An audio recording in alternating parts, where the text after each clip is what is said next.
Good morning, friends. William Shakespeare was an English playwright, poet, and actor. He is widely regarded as the greatest writer in the English language and the preeminent dramatist of the world. He is believed to have been born and was dead on the same date, the 23rd day of April. His birth year was 1564 and the death year 1616. Shakespeare is also called the national poet of England and the Bard of Avon, or simply the Bard.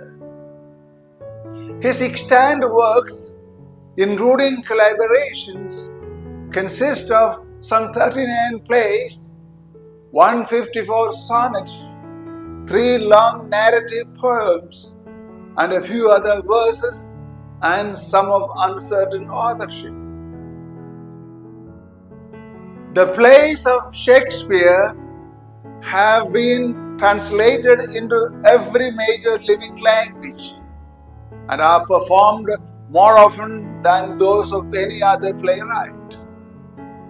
Shakespeare remains arguably the most influential writer in the English language, and his works continue to be studied and reinterpreted. Shakespeare was born and raised in Stratford-upon-Avon, Warwickshire. He was the son of John Shakespeare and Mary Arden, the third of 8 children. Most biographers agree that Shakespeare was probably educated at the King's New School in Stratford. At the age of 18, Shakespeare married Anne Hathaway, with whom he had 3 children, Susanna and twins Hamnet and Judith. He was then reported to be a schoolmaster. Sometime between 1585 and 1592, he began a successful career in London as an actor, a writer, and part owner of a playing company. Shakespeare produced most of his own works between 1589 and 1613.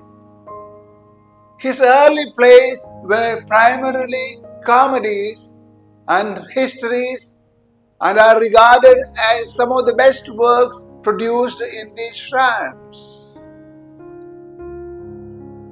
Shakespeare wrote mainly tragedies until 1608, among them Hamlet, Othello, King Lear, and Macbeth, all considered to be among the finest works in English.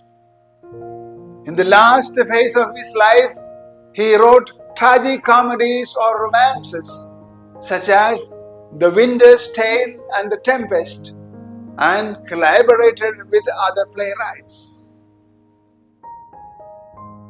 Many of Shakespeare's plays were published in editions of varying quality and accuracy during his lifetime. However, in 1623, John Hemmings and Henry Condell, 2 fellow actors and friends of Shakespeare, published a more definitive text known as the First Folio. First Folio was a posthumous collected edition of Shakespeare's dramatic works that includes 36 of his plays.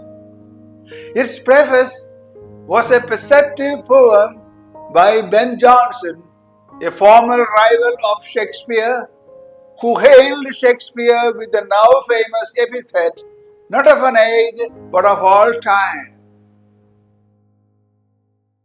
Contemporary allusions and records of performances show that several of his plays were on the London stage by 1592.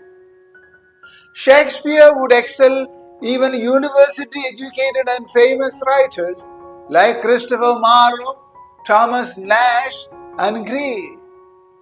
Shakespeare continued to act in his own and other plays after his success as a playwright. Shakespeare died at the age of 52. A tribute from a fellow author refers to his relatively sudden death. We wondered, Shakespeare, that thou wentest so soon from the world's stage to the grave's staring room. Shakespeare was buried in Holy Trinity Church, Stratford upon Avon, where he was baptized. Shakespeare has been commemorated in many statues and memorials around the world, including funeral monuments in Southwark Cathedral and Poets' Corner in Westminster Abbey. The first recorded works of Shakespeare are Richard III and the three parts of Henry VI. Shakespeare's plays are difficult to date. Titus Andronicus, The Comedy of Errors, The Taming of the Shrew, and The Two Gentlemen of Verona may also belong to Shakespeare's earliest period. Shakespeare's main comedies are the following: A Midsummer Night's Dream, The Merchant of Venice, Much Ado About Nothing, and As You Like It. His characters become more complex and tender as he switches deftly between comic and serious scenes, prose and poetry, and achieves the narrative variety of his mature work. Romeo and Juliet and Julius Caesar are two of the tragedies of Shakespeare. Romeo and Juliet is a famous romantic tragedy of sexually charged adolescents, love and death. Julius Caesar introduced a new kind of drama. It presents various strands of politics, character, inwardness, contemporary events, even Shakespeare's own reflections on the act of writing. In the early 17th century, Shakespeare wrote the so-called problem plays Measure for Measure, Troilus and Cressida, and All Is Well That Ends Well, and a number of his best-known tragedies. Many critics believe that Shakespeare's tragedies represent the peak of his art. His famous soliloquy in Hamlet goes thus: to be or not to be, that's a question. Macbeth is the shortest and most compressed of Shakespeare's tragedies. Othello and Macbeth are two of his noted tragedies. His last major tragedies, Antony and Cleopatra and Coriolanus, contain some of Shakespeare's finest poetry, his most successful tragedies too. In his final period, Shakespeare turned to romance or tragicomedy in his plays, namely Cymbeline, The Winter's Tale, and The Tempest. Poet and critic T.S. Eliot wrote, Shakespeare acquired more essential history from Plutarch than most men could from the whole British Museum. Hamlet Much Ado About Nothing, and As You Like It were a few other plays of Shakespeare. Then Shakespeare published 3 narrative poems on sexual themes: Venus and Adonis, The Rape of Lucrece, and Their Lover's Complaint. Published in 1609, the sonnets were the last of Shakespeare's non-dramatic works to be printed. Scholars are not certain when each of the 154 sonnets was composed, but evidence suggests that Shakespeare wrote sonnets throughout his career for a private readership. As far as Shakespeare's writing style is concerned, Shakespeare's first plays were written in the conventional style of the day. He wrote them in a stylized language that does not always spring naturally from the needs of the characters or the drama. The poetry depends on extended, sometimes elaborate metaphors and conceits, and the language is often rhetorical, written for actors to declaim rather than speak. Shakespeare's standard poetic form was blank verse composed in iambic pentameter. In practice, this meant that his verse was usually unrhymed and consisted of 10 syllables to a line, spoken with a stress on every second syllable. The blank verse of his early plays is quite different from that of his later ones. It's often beautiful, but its sentences tend to start, pause, and finish at the end of lines. Shakespeare combined poetic genius with a practical sense of the theatre. As Shakespeare's mastery grew, he gave his characters clearer and more varied motivations and distinctive patterns of speech. Shakespeare's work has made a significant and lasting impression on later theatre and literature. In particular, he expanded the dramatic potential of characterization, plot, language, and genre. Shakespeare influenced novelists such as Thomas Hardy, William Faulkner, and Charles Dickens. The American novelist Herman Melville's soliloquies owe much to Shakespeare. Scholars have identified 20,000 pieces of music linked to Shakespeare's works. His work has inspired several operas. Shakespeare has also inspired many painters.